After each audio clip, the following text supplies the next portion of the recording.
the Lamentations of Jeremiah. There's only 5 chapters. Let's just get through chapters 4 and 5 now. And then we'll go into Ezekiel.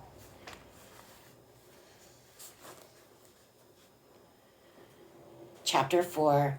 How is the gold become dim? How is the most fine gold changed? The stones of the sanctuary are poured out in the top of every street. The precious sons of Zion, comparable to fine gold, how are they esteemed as earthen pitchers, the work of the hands of the potter? Even the sea monsters draw out the breast, they give suck to their young ones. The daughter of my people is become cruel, like the ostriches in the wilderness. The tongue of the sucking child cleaveth to the roof of his mouth for thirst. The young children ask bread, and no man breaketh it unto them. They that did feed delicately are desolate in the streets. They that were brought up in scarlet embrace dunghills. For the punishment of the iniquity of the daughter of my people is greater than the punishment of the sin of Sodom. That was overthrown as in a moment, and no hands stayed on her. Her Nazarites were purer than snow. They were whiter than milk. They were more ruddy in body than rubies. Their polishing was of sapphire. Their visage is blacker than a coal. They are not known in the streets. Their skin cleaveth to their bones. It is withered. It is become like a stick.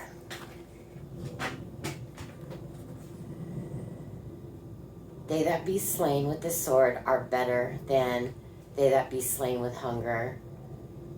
For these pine away, stricken through for want of the fruits of the field. The hands of the pitiful women have sodden their own children.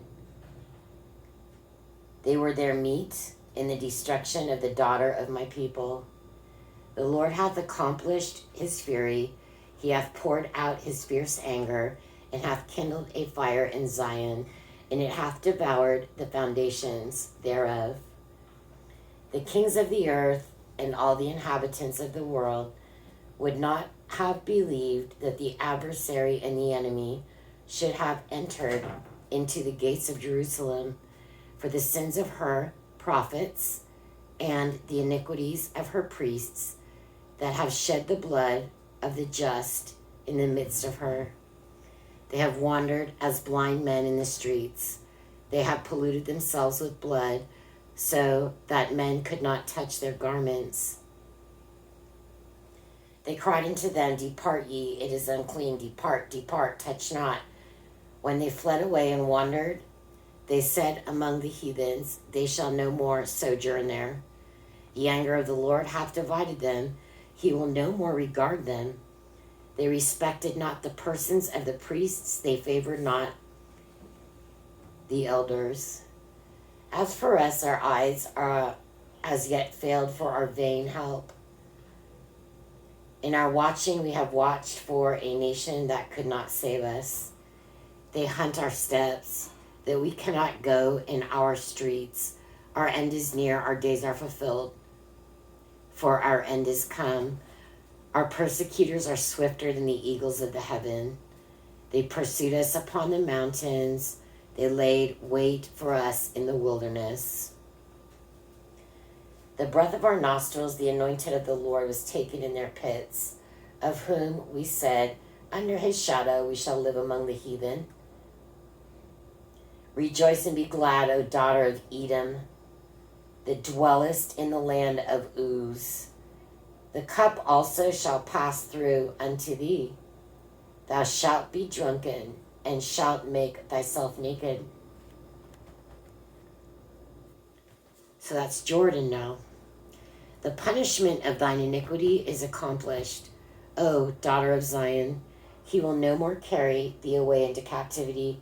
He will visit thine iniquity, O daughter of Edom, he will discover thy sins. Chapter 5. Remember, O Lord, what has come upon us. Consider and behold our reproach. Our inheritance is turned to strangers, our houses to aliens. We are orphans and fatherless. Our mothers are as widows. We have drunken our water for money. Our wood is sold unto us. Our necks are under persecution. We labor and have no rest. We have given the hand to the Egyptians and to the Assyrians to be satisfied with bread. Our fathers have sinned and are not, and we have borne their iniquities. Servants have ruled over us. There is none that doth deliver us out of their hand. We gat our bread with the peril of our lives because of the sword of the wilderness. Our skin was black like an oven because of the terrible famine. They ravished the women in Zion and the maids in the cities of Judah. Princes are hanged up by their hand. The faces of elders were not honored. They took the young men to grind, and the children fell under the wood. The elders have ceased from the gate, the young men from their music. The joy of our heart is ceased, our dance is turned into mourning. The crown is fallen from our head. Woe unto us that we have sinned. For this our heart is faint, for these things our eyes are dim. Because of the mountain of Zion, which is desolate, the foxes walk upon it. Thou, O Lord, remainest forever, thy throne from generation to generation. Wherefore dost thou forget us forever, and forsake us so long time? Turn thou us unto thee, O Lord, and we shall be turned. Renew our days as of old. But thou hast utterly rejected us. Thou art very wroth against us.